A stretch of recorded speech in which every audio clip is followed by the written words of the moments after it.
everybody, this is Amanda at Amanda's Booktopia. If you are new here, welcome, and if not, welcome back. And today, I have my July wrap-up for you. What happened to unwrapping July? What? I had to do it, sorry. You can restart it now. So, we are going over all the books I read in July.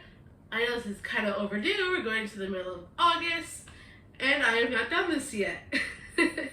So we are going to do that right now.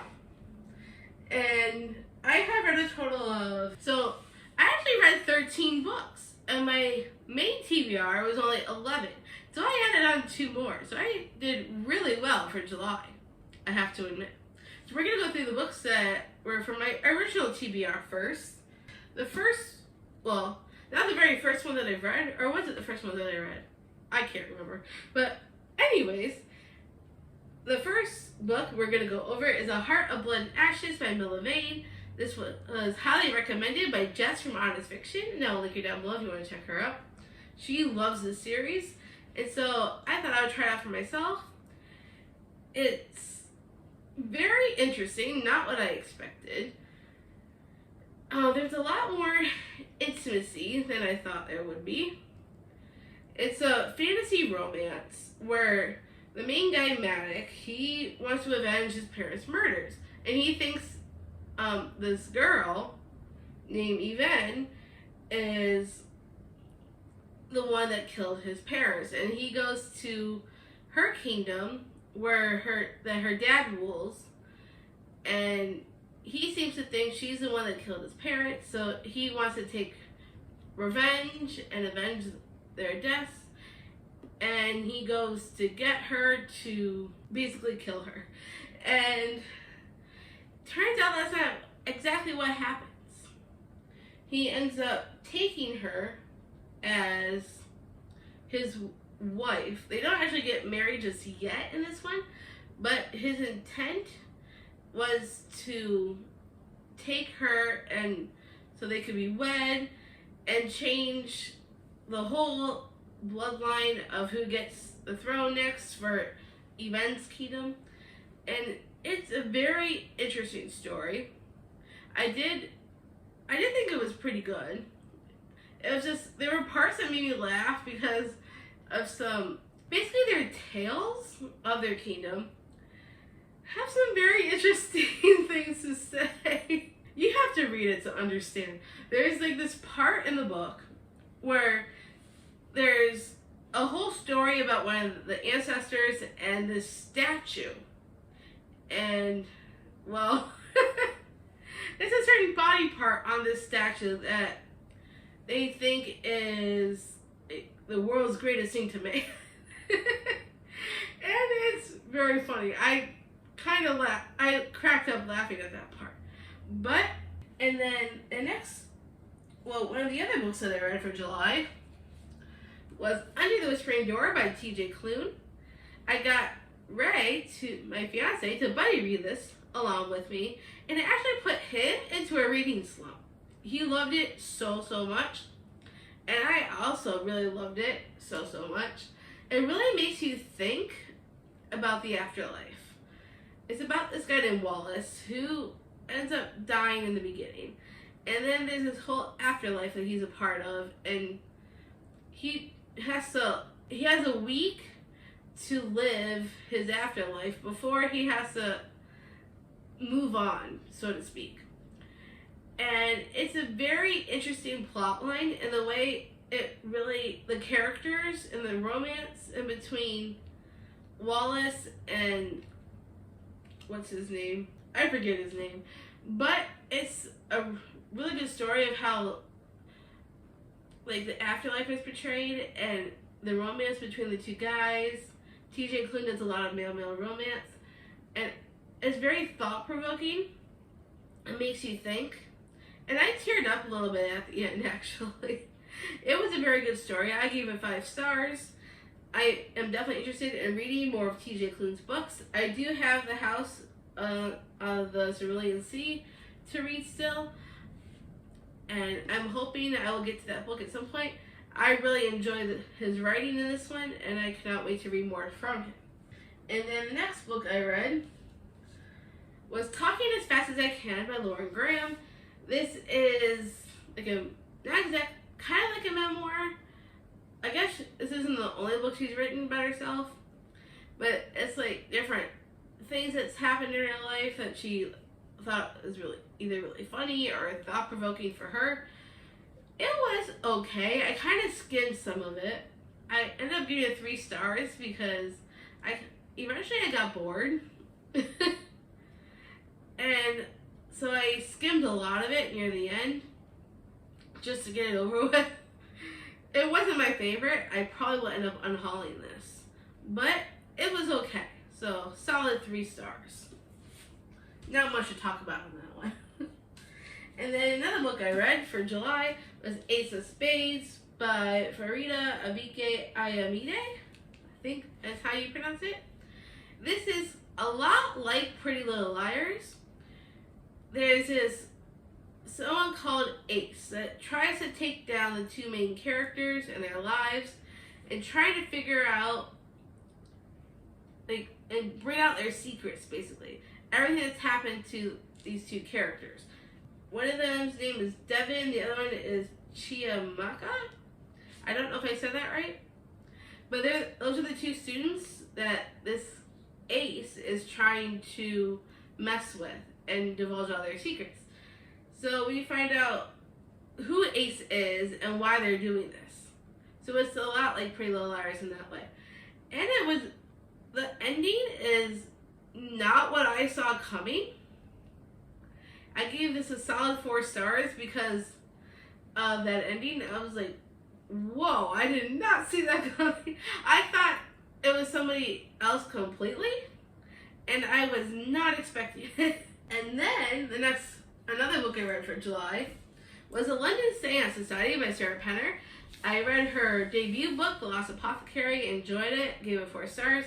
And then I was really interested in seeing what her sophomore book would be like. And this is historical and paranormal. So it's about these 2 women, Lena and Vaudeline.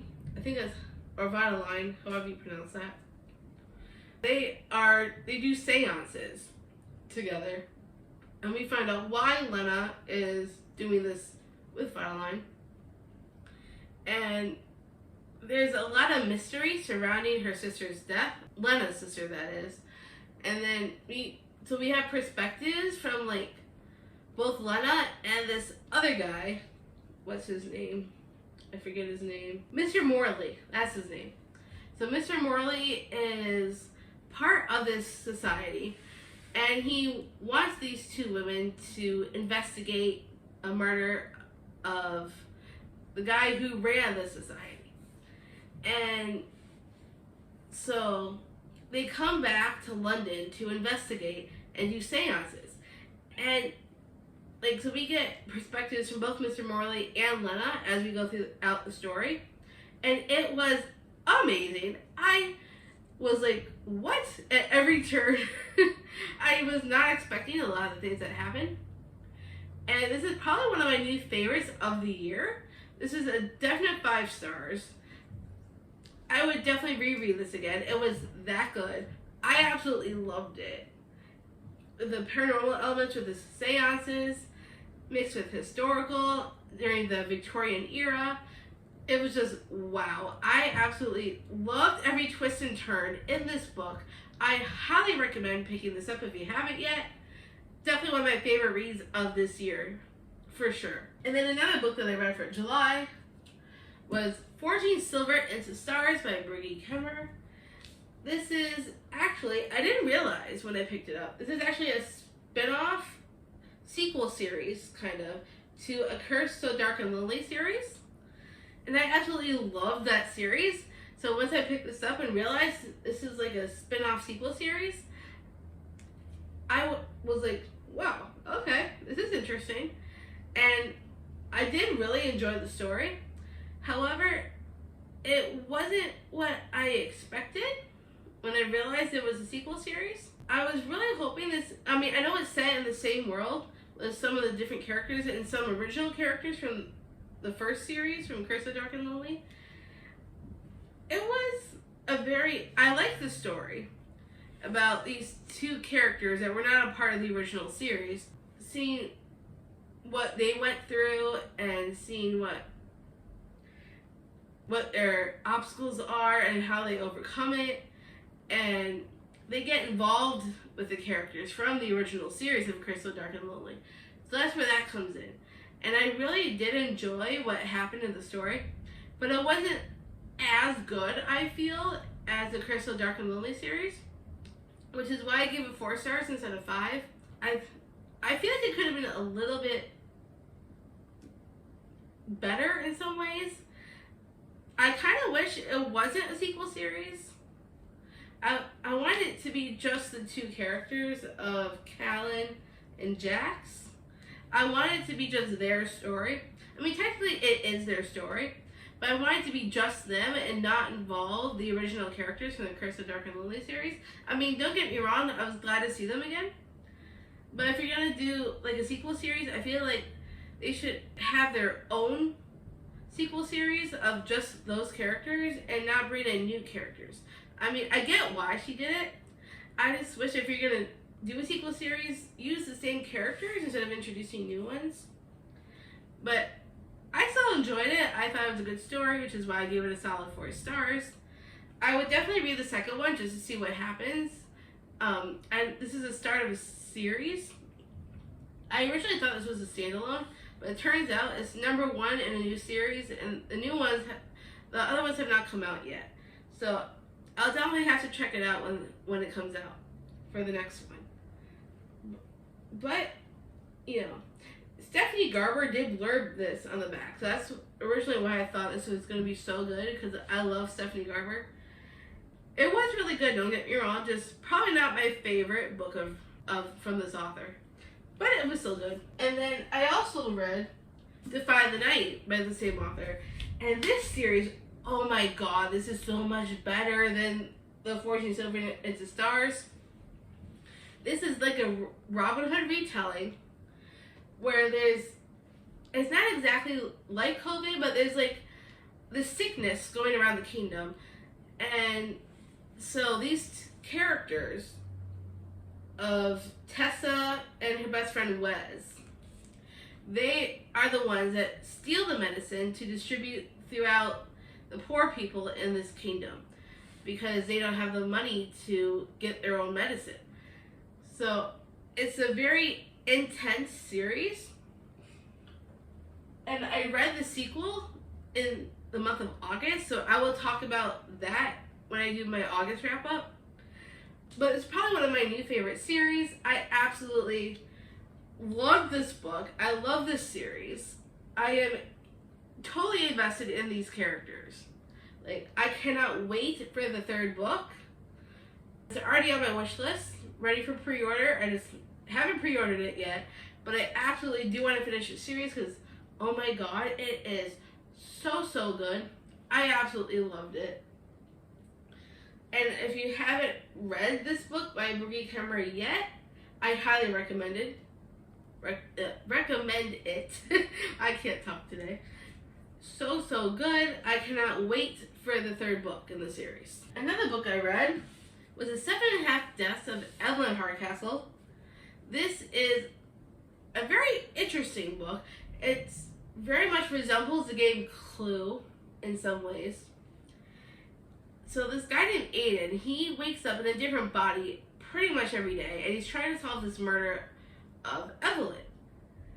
And so each day he jumps into a new body of one of the witnesses of this murder, and he's trying to solve like who actually killed Evelyn in the end. And there were things I was not expecting. And the ending, like, what? I wish we could have gotten a little bit more of the ending, like what happens after this is all over, just to see what happens with the characters after this whole thing is over. I don't want to go into too much detail because I will reveal spoilers, but it was so good. I would have given this 5 stars if it wrapped up a little bit better, but because of the way it ended, I gave it a 4.5. I wish Goodreads has half-star ratings. They do not, but Storygraph does. So I was happy about that at least. I know for some people it could get kind of confusing. I have my fiance Ray also reading this on audiobook, and he was very much confused. And he did not like the narrator either. So I don't blame him for not finishing it. But I really thought this was a very twisted story.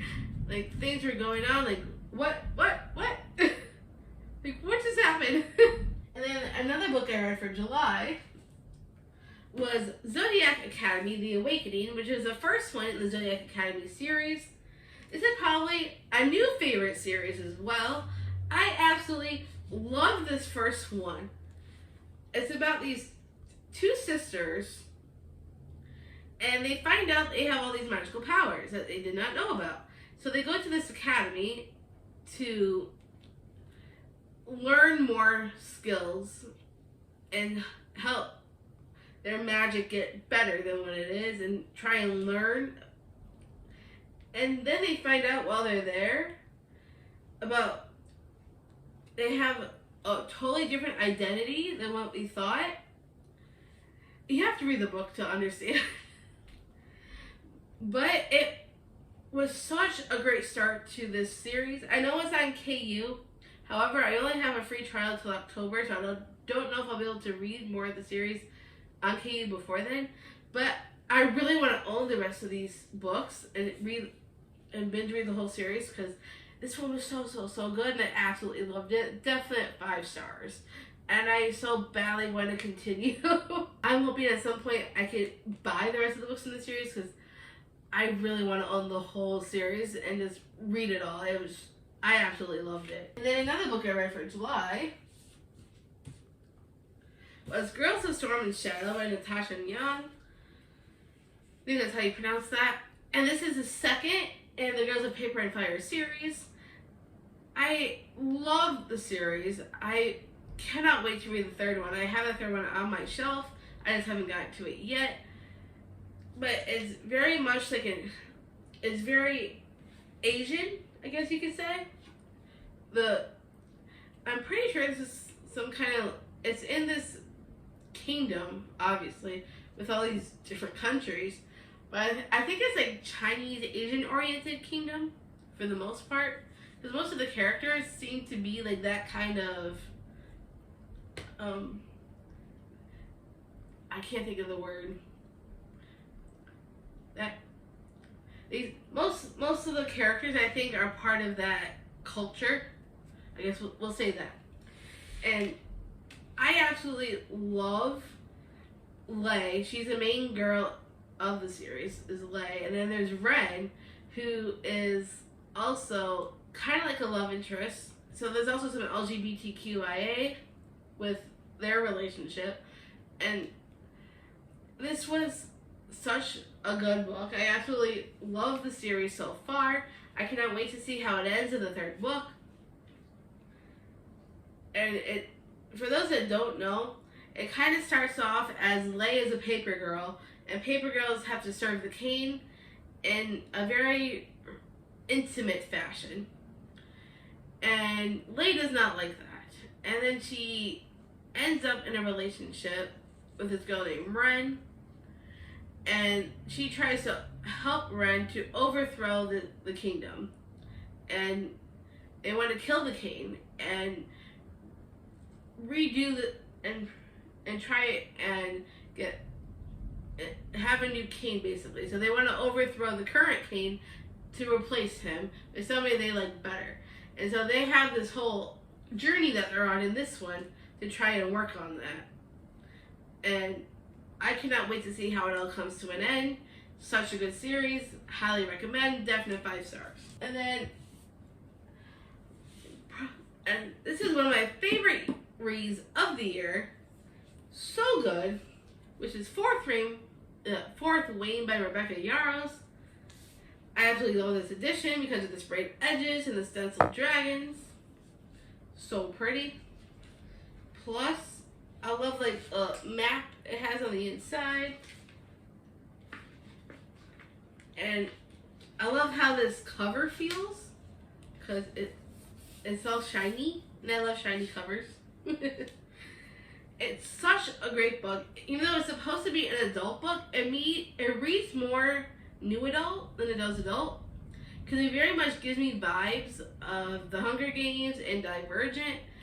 And there's dragons, and they're dragon riders, and they go through this school to... I absolutely love this book.